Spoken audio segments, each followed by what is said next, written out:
Welcome to the Hollywood Scholar. I'm Jed Morgan, and the viewership ratings for the Doctor Who 60th anniversary special episode 1, The Star Beast, are out, and they are far worse than I expected. Of course, I expected after David Tennant and Catherine Tate's return, with all the nostalgia with that, Russell T Davies himself coming back, with a degree of hope coming back to a large portion of the franchise.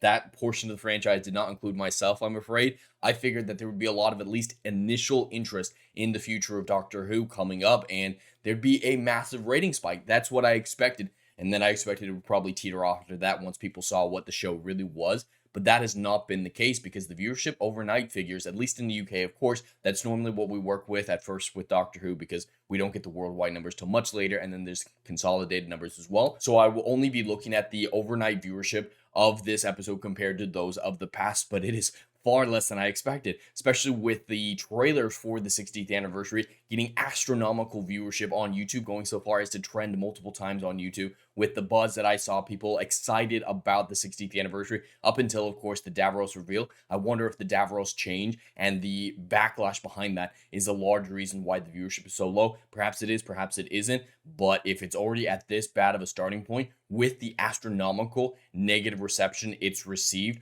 from most of the fan base, I really can't imagine how bad the viewership will be going into the future. But we have these reported numbers here that say Doctor Who 60th anniversary episode 1, The Star Beast, received 5.08 million views in the UK overnight. Yes, that might sound impressive because it's in the millions, but in the UK, Doctor Who has always done extraordinarily well. Now let's compare this to the most recent. Of course, it's going to beat out a lot of the Jodie Whittaker era. Of course, even with David Tennant, even with all these issues, there was going to be a spike. I'm not going to deny that there was a rating spike, but it is far less than I expected and far less than it needed to be to get the franchise back to the heights it used to be. So during the Jodie Whittaker final season with the Flux and those specials, we averaged below that. Yes, we averaged between 2 to 4 million views, which was the lowest in franchise history. It was extraordinarily low. But let's back up another year. We're getting into that same territory, 3 or 4 million. Of course, still the 60th anniversary better than these 2 years of Jodie Whittaker. And then we go back even further to Jodie Whittaker's first season. And that's where you see we're back to Jodie Whittaker season 1 viewership. Of course, not episode 1, because the episode 1 viewership was astonishing. The viewership had dipped over the years of Capaldi to a point where there was a problem presenting itself. The viewership was not anywhere what it needed to be. But then upon the news of a female doctor, people tuned in out of curiosity, if nothing else. You see that massive spike to 8.2 million overnight views in the UK, and then a sharp drop off.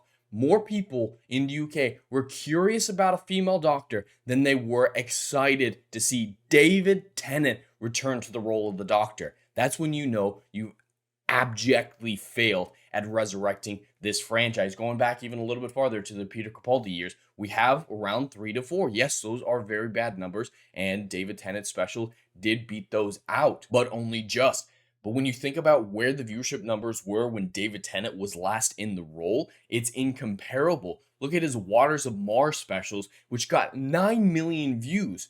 This special is about half what I expected it to be, about half what it needed to be. Somewhere between 8 and 10 million is what this special needed to be shown to be a massive success. But with 5 million, it's more puttering out. Something between 8 and 10 million is what this special needed to be shown as an absolute undeniable success. Then excluding all the meta elements, the David Tennant return and whatnot, this episode wasn't terrible. 5 million isn't terrible, but when you add in the meta elements, when you add in the buzz with David Tennant, when you add in all the controversy, which should have brought in at least a few viewerships, it should have been much higher than it was. So it still counts as a failure, even though it's slightly above the last couple years of Doctor Who. It didn't even beat out the curiosity of a female doctor. And then, of course, with David Tennant's final episode, 10.4 million views in the UK. David Tennant doesn't have the pull in this franchise that he used to. But I actually have a full list of the average view count for the show across all 60 years. And a startling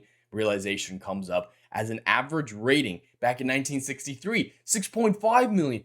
This episode did not beat the average view in the UK when the first season of Doctor Who came out in 1963. And you see 8, 9, and it's consistently between that 6 to 9 million, even going so far as to 10 million in the 70s during the Tom Baker run.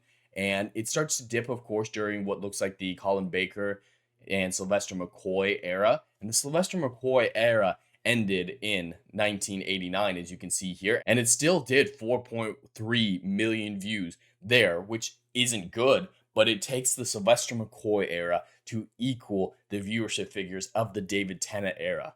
That's bad. When a show got canceled with viewership figures like this back in the 80s, when it was just a UK show and not a worldwide show, you know that there's a problem. But moving on from Classic Who, we get into New Who. There's, of course, the Doctor Who movie in there with 9 million. But season 1 of New Who got 8 million on average overnight views. And then you keep going, and New Who is consistently topping out that chart. This is ridiculous. Yes, it beat out Jodie Whittaker's last couple years in actual viewership on average, but that's about it. It beat out a little bit of Sylvester McCoy as well. When the only piece of praise that you can give an episode of Doctor Who is that you slightly beat the viewership figures of the Jodie Whittaker and Sylvester McCoy eras, you know that you're in a spiral, that you're heading towards disaster. And with all the backlash that's been surrounding this episode, I have no doubt that the viewership will continue to decline. I think there's going to be a spike with the 3rd episode with Neil Patrick Harris's return, but Wild Blue Yonder, I think, will have the lowest viewership of all 3 of these. And then I can't imagine what the Christmas special and the upcoming Series 14 or Series 1, if the rumors hold true, for Shudigawa will be. But to end off this video, I just want to look at the Rotten Tomatoes. Yes, Rotten Tomatoes is not 100% reliable. You have to do a lot of work to get anything out of it. You can't take it as abject fact, but it is still entertaining, if nothing else, to see that the audience score is 55% for this anniversary special. Now, that's higher than I believe it should be. That's higher than I wish it were, but it's lower than I expected it to be, because a lot of the people who actually use Rotten Tomatoes, they get blinded by nostalgia a lot. Just look at the Rotten Tomatoes score for something like The Marvels, which is still in the 80s or 90s last time I checked, but the reviews and the box office for that movie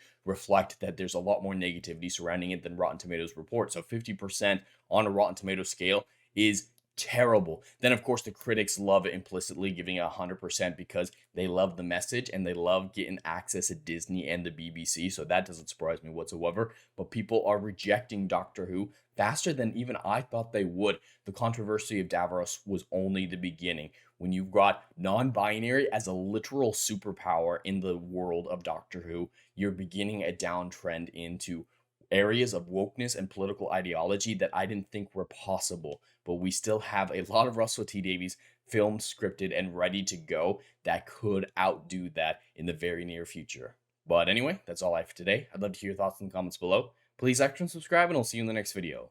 Anon.